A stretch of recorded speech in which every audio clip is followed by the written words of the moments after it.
Hi again, I'm Sonia from SoNZ, or Sons for short, which is my childhood nickname. Nobody's called me that in such a long time though. They actually call me Son,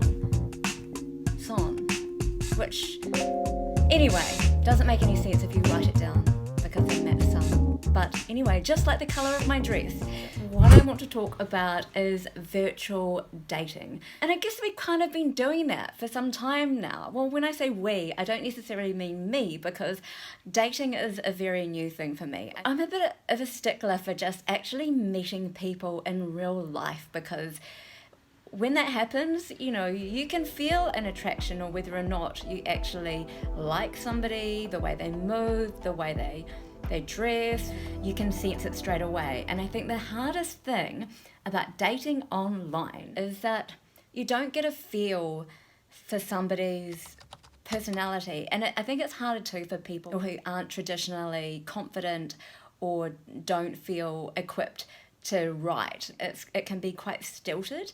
And some people, in terms of their frequency, they're just like a little bit kind of intermittent. Maybe this is for women more than guys, maybe comment down below if I am wrong. But I think with guys, if they're just not interested, then the communication can drop off to pretty much like silence, like dead air. You know that you've been busy, but So you basically still what I'm want trying to say maintain is contact that with them. if you like somebody, it helps to keep in regular contact and to send messages a little more frequently. Yeah. Be straight up about the fact that you are keen to see that person. Maybe make some tentative plans. In this kind of environment, it's really easy to get distracted. Even if you like somebody and the communication slows down, for then somebody else to kind of move in, elbow their way into, your dating app list of people that you're kind of communicating with. And yeah, for people to get easily distracted by somebody who is a really great conversationalist, who does ask you questions and seems really interested, whether or not you were completely interested to begin with, but, a conversation and actually engaging with people is really important. Which brings me to the pandemic and the situation now, because in terms of virtual dating, I think apps, primarily the function of those, I would say traditionally more so than not, is about chatting and typing in short little messages. In my case, I like to write like novels, which I think can be a challenge for some people, but I'm genuinely curious about other people. I don't mind talking or letting people know what I'm about as well. But I think the thing is, now with the pandemic and the lockdown, and with a lot of things, like everything's turning to video calls. Also, we're all going to just have to start getting used to that a lot more. And I think as time progresses, we'll all start to become a lot more easy with that. So for those of you that feel a bit tentative or a bit shy, I don't know why I'm making this choppy thing with my hand. I think an important thing is, if you have a date planned or you want to have a virtual date with somebody, depending on what you feel the vibe is with somebody, make a time. See if there's a time that suits the other person, where you know that you can ring if the person has kids, that you know that the kids will be in bed. Allocate a couple of hours, maybe up to 2 hours, like a window there if you can. Make a suggestion that you have, if you're not already doing this, make a suggestion that you have like a beer or a glass of wine, or whatever your favourite cup of herbal tea might be, just ready, some snacks even. I mean, what I've said to somebody that I had planned a virtual date with was and that somebody that I hadn't met with, was to dress in a way that you might dress if you were to go on a first date, like in real life. And I guess it sort of depends on where that location might be. I mean, maybe you could even turn it into a game, that you're going out somewhere fancy. And granted, in this pandemic landscape with what's happening at the moment, dressing up could actually be quite fun. You just kind of be a bit flamboyant for a moment in time. Get dressed up, so you have something to look forward to.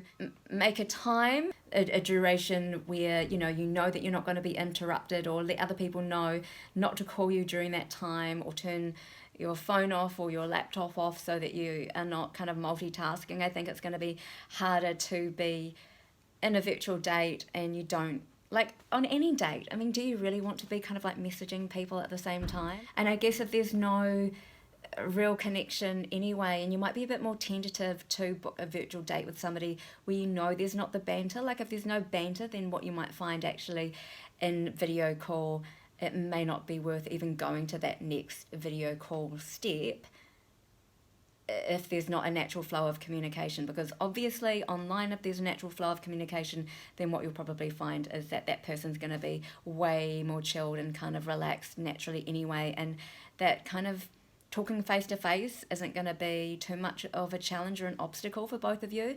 And if video call isn't a thing, then maybe even like just a phone call. Like I'm scared of the phone. I'm scared of the phone. I'm not a fan of like talking on the phone in general unless I'm ringing up a store or I need to call the doctors or something. But you know, like getting used to video call. This is something I suggested in an earlier video, is even if you need to have little prompts and sitting on the table or pinned to the wall or sellotape to the wall or something behind it, so that you can kind of keep the flow of conversation. You know, if they're interested in knowing about you, then you'll feel like there is a level of interest, which kind of makes sense, doesn't it? I mean, I'm naturally inquisitive. If you're not somebody that finds it easy to move a conversation along, then have those little prompts there. Think about what you're going to wear beforehand. Think about the lighting in the space as well. I mean, you don't have to be too strategic about it, but if there's a corner of the room where you know all of your crap is sitting, like, you know, piles of washing that you haven't kind of done yet, there's a bit of the floor you haven't vacuumed, you know, the rubbish bin is in full view, all those kinds of things. I mean, those are little details, but have a think about that. If obviously somebody that you do feel comfortable with already, maybe you can be like a little bit more impromptu and just say, hey, I'm about to have a drink.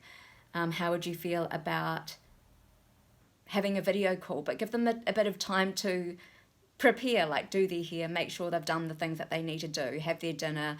Or I guess in terms of like colours and things, you know, wear a colour that you know you look good in, because this is still like a first impression sort of thing as well. Don't worry about feeling like a dick, because the other person probably feels like a dick as well. Turn it into a game. You know, you could do you play a song, I'll play a song. Have that series of questions nearby. In terms of etiquette, I ended up having like a virtual call with somebody, and it was sort of impromptu, and we'd had organised to have a proper virtual date, but something fell over and I was just like, hey, do you want to chat? I don't think I would do that with everybody, but I just knew that, you know, we might be on the same page anyway, and it's just kind of like suss out the level of comfort that you feel in terms of how you think you might want to dress, if it's like a daytime chat or an evening chat. I mean, I quite like the idea of like a virtual date in the evening, only because I know that, especially like if you're in your downtime and you're alone as well, it's quite a nice time, because it just kind of gives you something to look forward to, I guess. Honestly, it's new for me, and I think it'll be new to a lot of people. But if you're shy, if you're somebody that is shy and you're feeling a bit self-conscious about how you're going to look, don't worry about how you look, because obviously the person has found you attractive to begin with, like on the basis of your photos. But make sure, like if you're a guy, if you normally shave, you know, you want to kind of present yourself in the way that you would if you were going on a date and meeting in person.